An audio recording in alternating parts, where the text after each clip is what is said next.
Здравствуйте, дорогие друзья. Сегодня 11 января, понедельник, а это значит, что в прямом эфире, как всегда по понедельникам, информационно-аналитическая авторская программа «Арена событий», программа для тех, кто хочет знать события в лицо, в студии Владимир Сенюшкин. На часах в Якутске 19:09.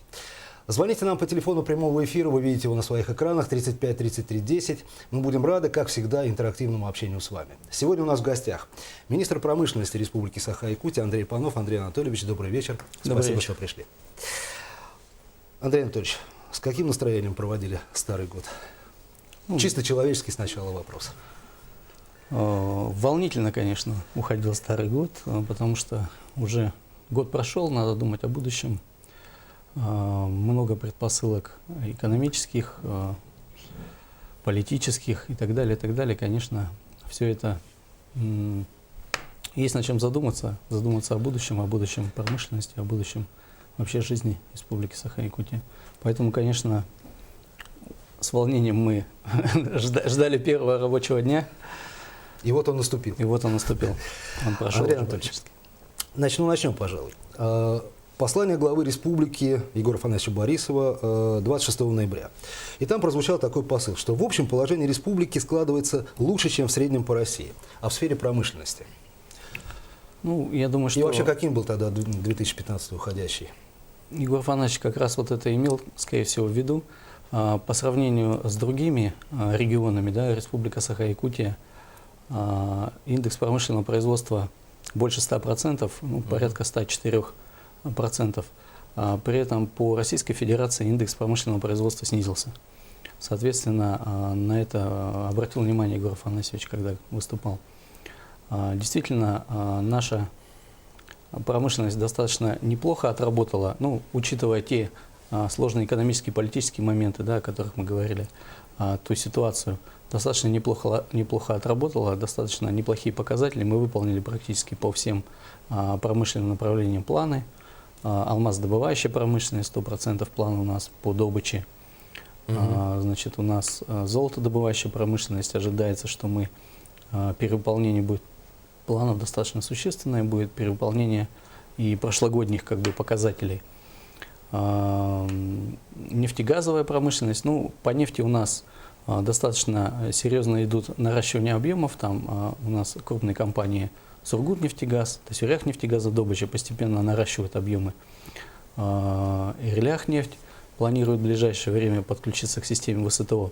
Здесь развитию данного направления идет посыл к тому, что у нас есть такой механизм реализации нефти за пределы Республики Саха-Якутия через ВСТО. Что касается развития газовой промышленности, здесь, конечно, мы пока работаем, у нас 4 локально замкнутых системы, в которых газ подается в населенные пункты и используется исключительно на нужды жилищно-коммунального хозяйства, либо выработку электроэнергии. Здесь у нас показатель порядка 97-98% исполнения мы достигли от плана, но это было связано с тем, что температуры воздуха были соответствующие на улице, и меньше мы потратили на обогрев наших жилых помещений. И помимо этого, нашими коллегами из Министерства ЖКХ и энергетики реализуются различные программы по энергоресурсосбережению, что тоже, конечно, дает свой плюс в данном направлении. Поэтому здесь мы считаем, что достаточно эффективно отработала отрасль, а о ее дальнейшем большом развитии в этом направлении, я думаю, можно будет говорить после 2019 года, когда будет закончен магистральный газопровод «Сила Сибири». Хорошо, отдельно поговорим еще по каждой отрасли. А пока, на ваш взгляд, каков рейтинг, точнее, якутских промышленных отраслей в формировании доходной части бюджета? Кто на первом месте, кто на втором, что на третьем? Скажем, раньше так у нас первым во главу угла ставилась отрасль алмаздобывающая. Сейчас постепенно набирает нефтегазовая отрасль свои очки, Но не вытесняет еще. Можно сказать, да.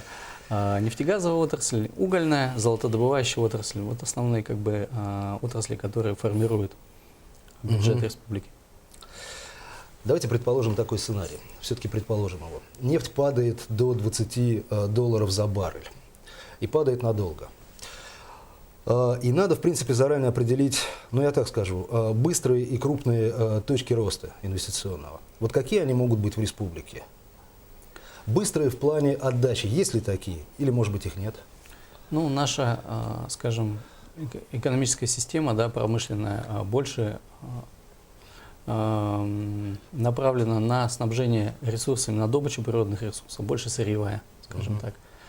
И мгновенно построить где-то какие-то ГОКи, да, или построить там заводы, конечно, не получится, но тем не менее направление это тоже не надо исключать. Большой потенциал есть у все-таки реализация сырья, это низкая добавленная стоимость. Все-таки надо обращать внимание на диверсификацию, на переработку сырья на месте и реализацию уже конечного продукта. Как, допустим, строительство заводов по производству топлива, по производству каких-то,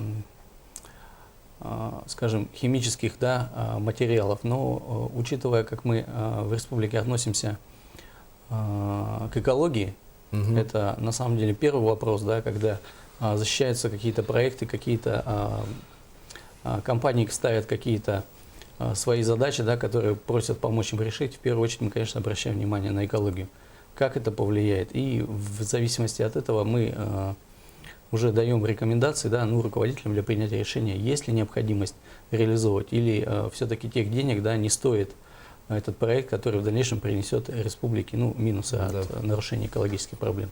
В этом отношении, конечно, мы с Министерством экологии, да, с Ахамедом Милановичем Афанасьевым работаем очень, очень плотно.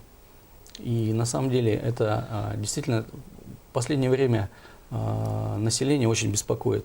Если раньше вопросы, допустим, ЖКХ, да, стояли на первом месте, вот даже выезжая с отчетами правительства, обращают внимание руководителей, то сейчас на первый план выходят такие вопросы, как, допустим, как связь, интернет, ну, экология. Благоустройство. Это тоже благоустройство. У нас сейчас объявлен год благоустройства, поэтому я думаю, что это будет основное. Ну хорошо, а каков, на ваш взгляд, в принципе, тогда потенциал несырьевых отраслей промышленности? Ну, лесопереработки, я не знаю, легкой промышленности, той же нефтехимии, как вы упомянули. На самом деле хороший потенциал у лесопереработки, но здесь, скажем, нашим конкурентам, к сожалению, ну так получилось в силу там природных, да, каких-то географических обстоятельств, является Иркутская область. Там достаточно низкие цены на электроэнергию, на зарплаты ниже, чем в Республике Саха-Якутия. Да? Нет необходимости платить северные надбавки, коэффициенты и так далее, и так далее. Это, конечно, свой отпечаток имеет на себестоимости. Опять же, рядом разветвленная сеть автодорог, достаточно круглогодичного пользования. Да, у нас дороги, сами понимаете, местами есть населенные пункты, которые проедешь только при большом желании. Вот. Но это связано с тем, что республика очень большой субъект, самый большой субъект Российской Федерации, и, конечно, сложно построить везде дороги нужного и надлежащего качества. Но при этом, если касаться вопроса лесопереработки, сейчас, вот, допустим, Китай активно покупает, да, лес. У них есть возможность стать потребителем нашего леса в случае решения, ну, определенных моментов с перевозкой. Опять же, перевозка, допустим, водным транспортом очень дорога у нас. А это основной транспорт по республике Саха-Якутия, если знаете, да. Необходимо доставить эти материалы, доставить, ну, до Якутска, до Бестяха, чтобы потом железнодорожным транспортом вывезти. Конечно, мы здесь конкурируем с предприятиями, нашими же российскими, да, по сути, решая вопросы импортозамещения. Здесь все зависит от объемов. Если создавать большие предприятия по вывозу, значит, лесоматериалов, по переработке, именно не по вывозу круглого леса, по переработке материалов, то здесь, конечно, есть возможность хорошо развить этот бизнес. Сейчас у нас есть предприятия, которые этим занимаются. Да, в прошлом году буквально вот предприятие «Алмаз» заказали бизнес-план, они планируют ну, существенные инвестиции в эту отрасль. Я думаю, что в ближайшие 2-3 года мы увидим хорошее движение в этом направлении. Что касается легкой промышленности. Знаете, кстати, есть такая американская поговорка, что ли, ну или шутка. На шестой день Бог создал человека, и с тех пор все остальное, все остальное было сделано в Китае. Вот легкая промышленность и Китай. Китай конкурент? Китай конкурент, конечно, есть такие моменты. Допустим, мы обращаем, да, внимание в последнее время, что возникает, ну, те же унты, допустим, завезенные из Китая, сделанные. Ну, по сути, контрафакт. Говорят о том, что это якутская, сделано здесь, у нас в республике, это наше, как бы, а в итоге получается, что мы покупаем дешевый, ну, скажем, ширпотреб, да, из Китая.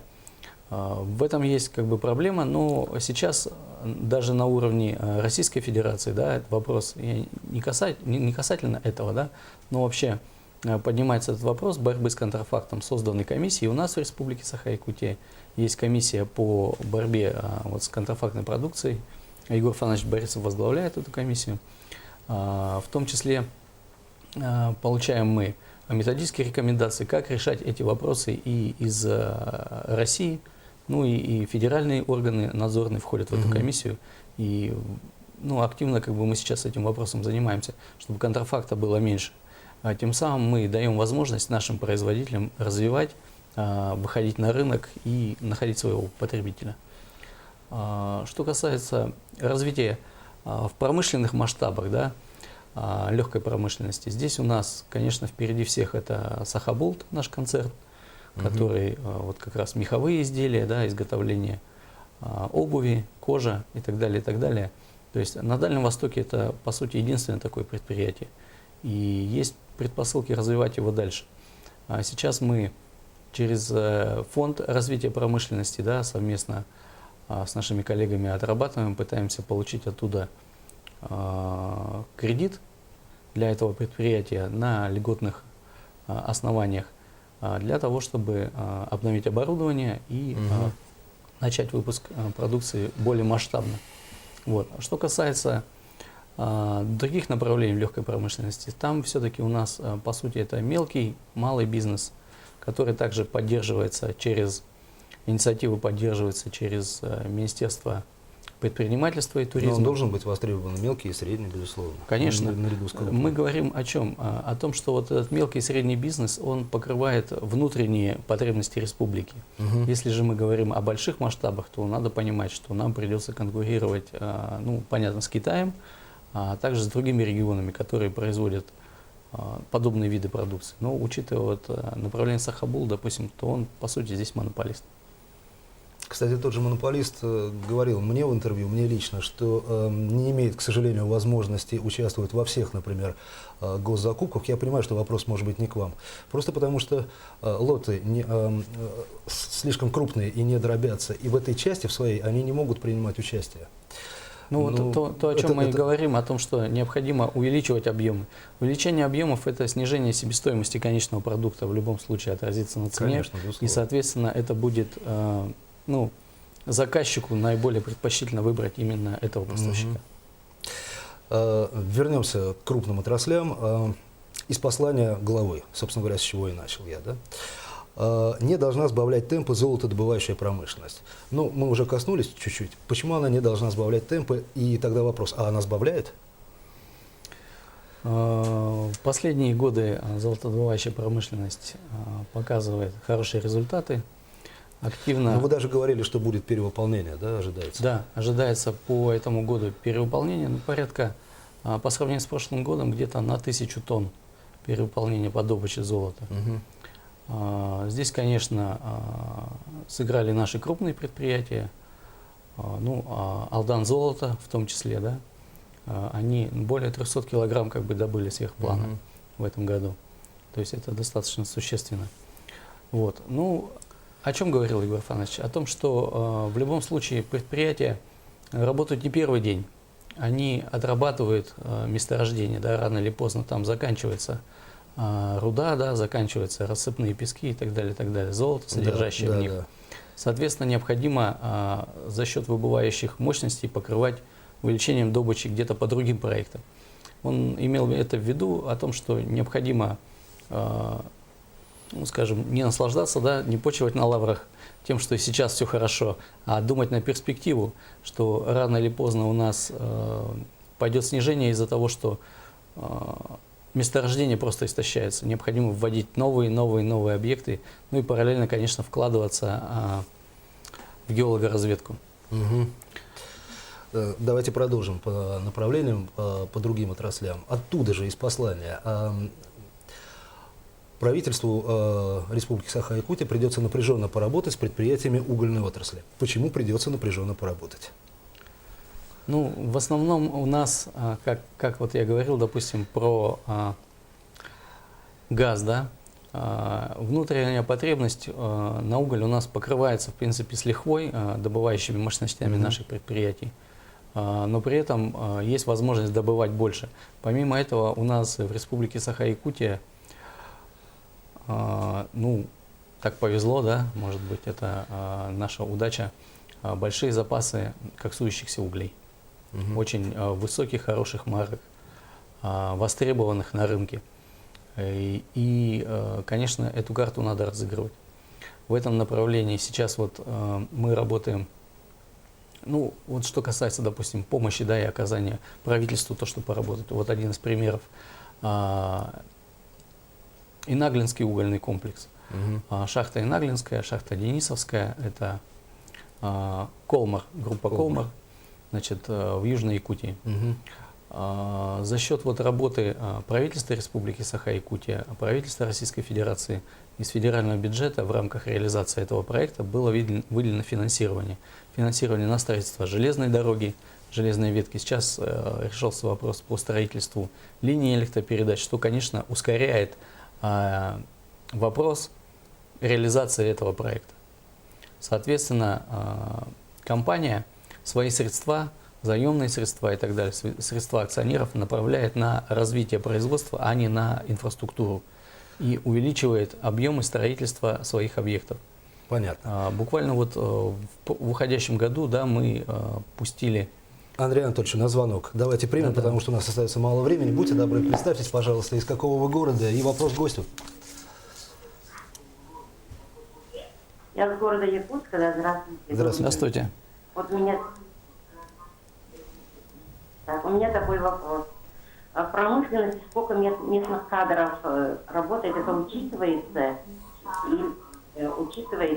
или нет? Вообще, сколько молодежи идет на промышленность? Спасибо за вопрос. Я понял. У нас остается 1 минута буквально, поэтому очень коротко. Безусловно, такой показатель, как наличие и привлечение местных кадров, учитывается. В этом направлении правительство Республики Саха-Якутия проводит следующую работу. Мы заключаем соглашение о социально-экономическом развитии с крупными предприятиями, в которых в том числе прописывается вопрос привлечения местных трудовых ресурсов. Ну, что касается, допустим, угледобычи, золотодобычи, алмазодобычи, там практически работают местные кадры. Все, ответили. Ответ получен, в принципе. К сожалению, время нашей программы подошло к концу. Напоминаю, что в гостях был министр промышленности Республики Саха-Якутия Андрей Панов. Смотрите нас завтра в 19:15. Будет интересно, мы немножечко поменяем формат нашей программы. Всего вам доброго. До свидания.